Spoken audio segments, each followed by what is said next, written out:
Oh, hello.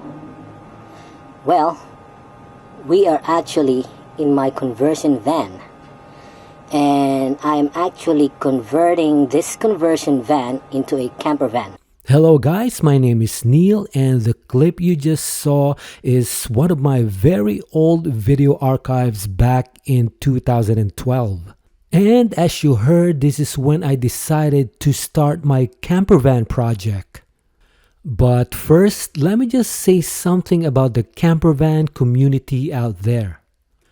Back in 2014, when I first posted a video in this channel, which is about 2 years after I made the video, I really never thought that it would get this many views. Having more than 200,000 views probably may not be much for other professional vloggers out there who's been doing this for years now, but to me, this is a big deal. Yes, it's true that my video has been sitting in this channel for more than 6 years now, but so as my other videos in my other channel, and yet I don't get as much view as this video that I posted back in 2014. And what continued to surprise me is even though it's going in a very slow rate, I keep getting subscribers. It's now been more than 400 subscribers since I first posted my first video titled My Camper Van. And I could never be more thankful to all the viewers out there. I did take this channel for granted by not even posting a follow-up video after my camper van video. And still, I keep getting comments. I keep getting a lot of positive comments out there, views, and like I said, slow but moving and increasing subscribers. So I have decided to post videos regularly in this channel so that I can entertain you guys and hopefully be able to give you guys a different perspective in my point of view about how I got into a camper van life. It's not exactly what you guys may think, but it did change me for the better. My lifestyle change has totally took off in a very healthy way, I might add. You will be able to understand what I mean when I keep posting videos. It will be, I promise you guys, it'll be a little bit different than the some of the videos that we see out there.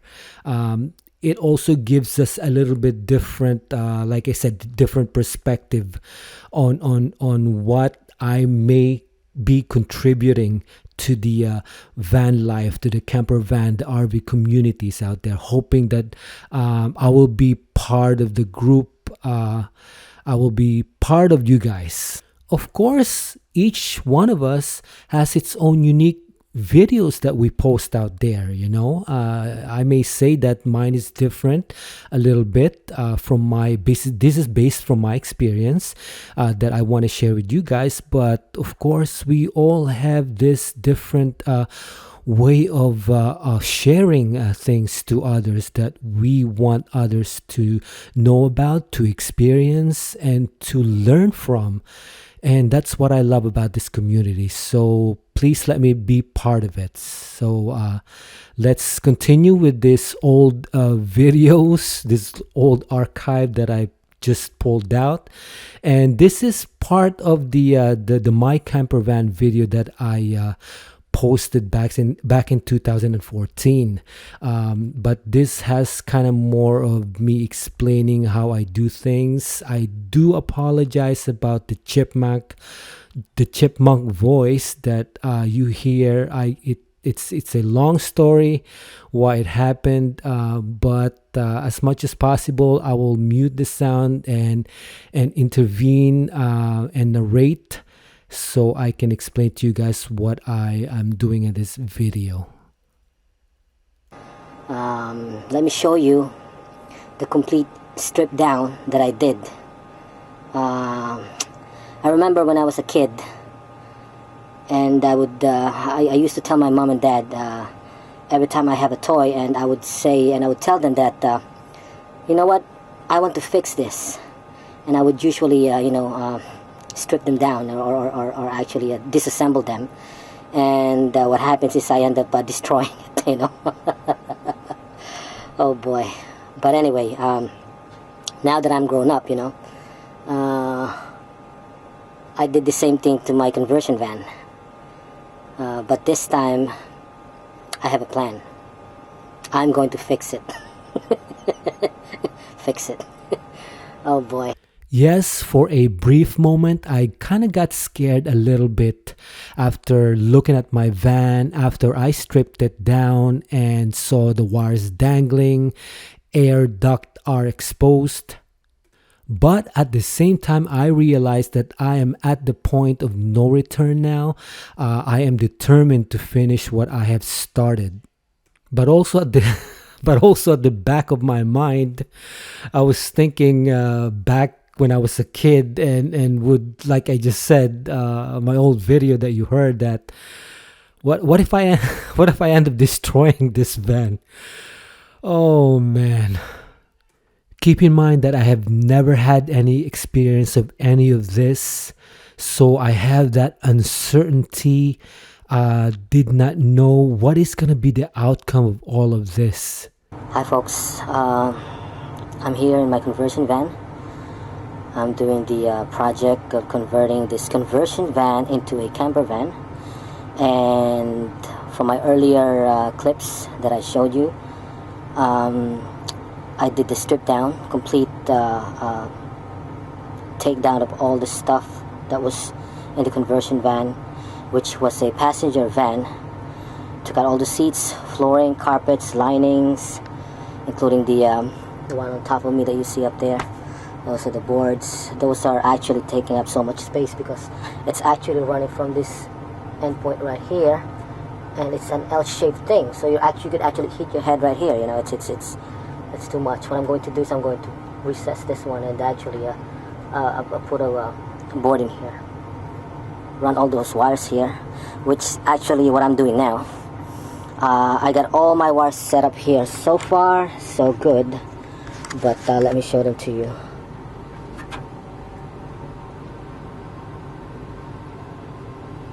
Everything that I should be needing should be right here.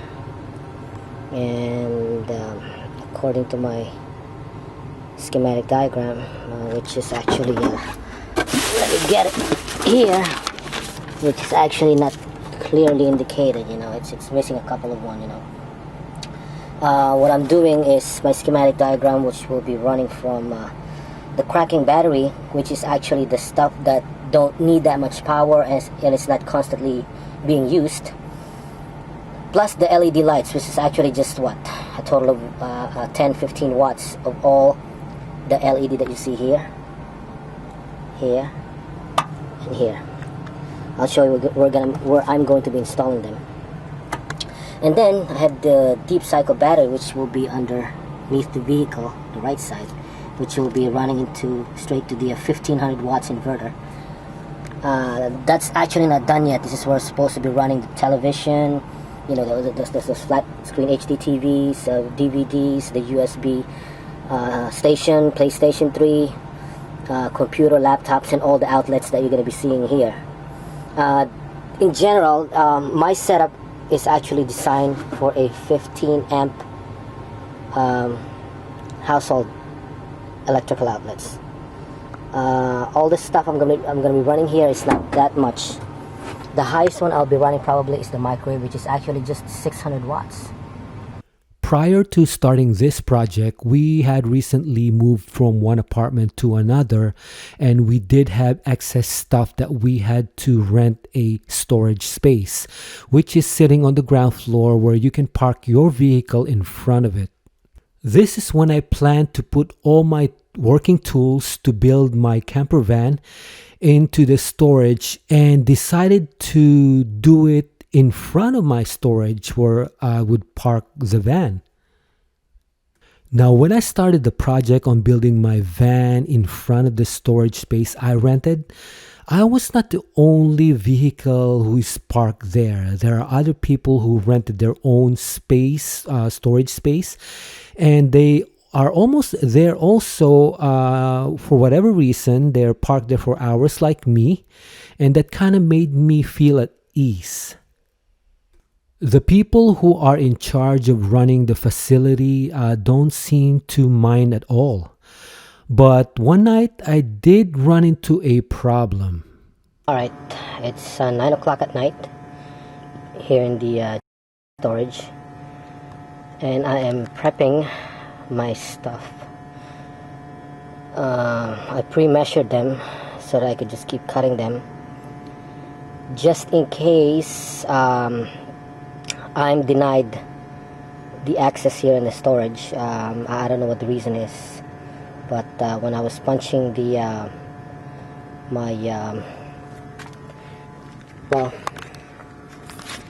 when I was punching the code for my access, it says access suspended. It's a good thing that one of my friend in front of who's also renting a storage in front of me here lent me his access code. Would you believe that? He actually lent me his access code, and I'm gonna find out tomorrow why. Maybe I'm spending too much time here in the storage doing something else instead of just putting the storage or putting some stuff in and leaving, or because I'm using it for a different reason besides just storing some stuff. Maybe because I'm treating it like a workshop, and I don't know, they haven't said anything. They've been passing by me here every day, not saying a word. And this morning, I just had access this morning because I was here like 8 o'clock in the morning. I forgot something, and I took something from the storage, and I still got access code, but this afternoon when I came here, and this is when I found out that I had that problem. So we'll see what happens tomorrow, but I'm not taking any chances. I'm like I said, I'm bringing all my stuff in so I could keep working on it. I'm off tomorrow, and I don't want it to actually be wasted, not be able to actually accomplish anything. And that's not gonna make my day. So anyway, here, let me show it to you. As you can see, you would think that it's easy to actually just put the stuff in, screw it in, and you're done. No, I always have to go back and forth because of some wirings. And now I finally actually did it. LED, I have to pre-wire everything, before I could actually put in the panels. And I actually did this again, made it stronger. This, let me close it up right here. This is now actually set to take even a bigger LCD or LED screen, not just 19-inch.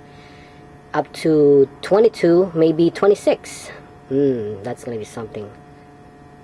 So anyway, that's it for now. Well, I eventually found out that it was a computer glitch. Well, it's always the case, right? And they did apologize after they fixed the problem. To me, it was not a big deal. It's not their fault if there's a computer glitch, or unless they did something by mistake. But it's not the point. My point is I was able to continue building my camper van without any worries.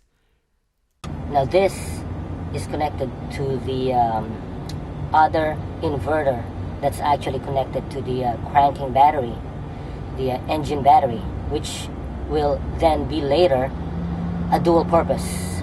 Because what I mean by dual purpose, it's going to be a cranking battery / deep cycle battery.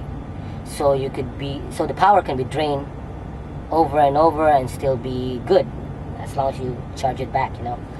Of course, you have the alternator from the engine doing that. That's going to be powering the 1500 watts inverter. So you're going to have that current right here. Plus, I'm going to have an extra deep cycle in the side of this van, which can actually crank up to 1000 amps, 850 cold cranking amps. It means that at 0 degrees the battery can only crank up to 850 amps for at least half an hour before it starts to warm up, and then it goes up to 1000 amps. You know, of course I'm not going to be needing that much power or current, you know. That's gonna be another line. What I'm gonna be doing is I'm going to be actually doing a crisscross voltage amp connector.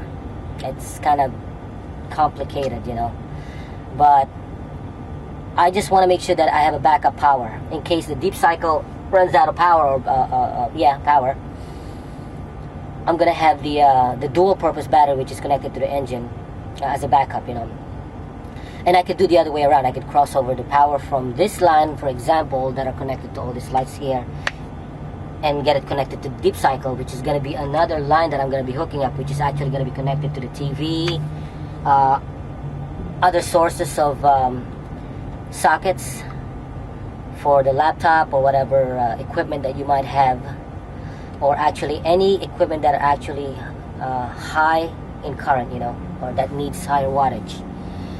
Now the reason I'm going to be doing that, because the microwave will be actually hooked up into the deep cycle battery as the primary connector, you know, or as the primary source of power that it's actually gathering.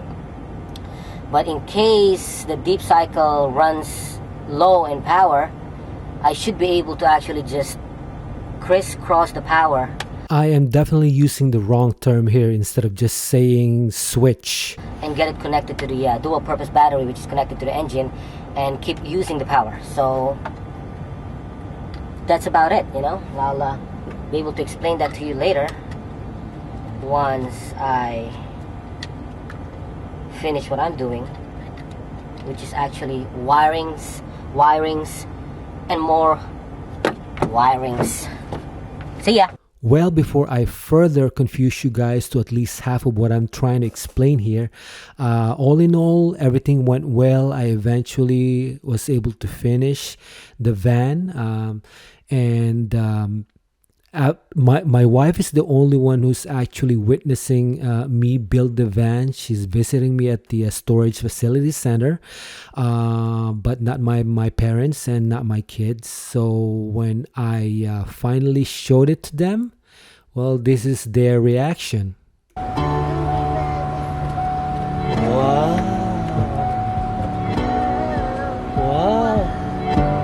Like it? Nice. Like it? Huh? Now you also hear me saying, wow. Not this one. Wow.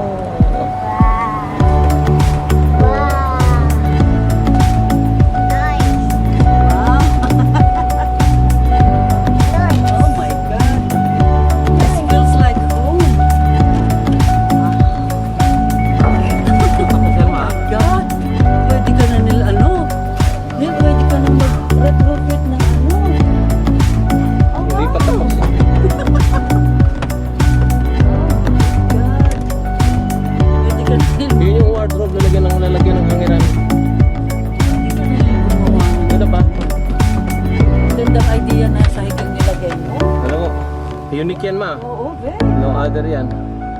Nagiging Ikaw lang lahat ng gumawa nito. sa tingin nyo. Sa tingin nyo pinagpupuyatan ko gabi-gabi. Nice. Hindi pa tapos yun pa. I like it. Buksan.